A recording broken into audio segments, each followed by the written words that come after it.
November மாத மழையில் நான் நனைவேன் என்றேன். எனக்கும் கூட நனைதல் மிக பிடிக்கும் என்றாய். மொட்டை மாடி நிலவில் நான் குளிப்பேன் என்றேன். எனக்கும் அந்த குளியல் மிக பிடிக்கும் என்றாய்.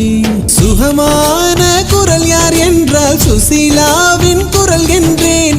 எனக்கும் அந்த குரலில் ஏதோ மயக்கம் என நீ சொன்னாய். கண்கள் மூடிய புத்தர் சிலை என் கனவில் வருவது பிடிக்கும் என்றேன். தயக்கம் என்பதே சிறிதுமின்றி அது எனக்கும் எனக்கும் தான் பிடிக்கும் என்றாய். அடி உனக்கும் உனக்கும் எல்லாம் பிடிக்க என்னை ஏன் பிடிக்காதென்றாய்.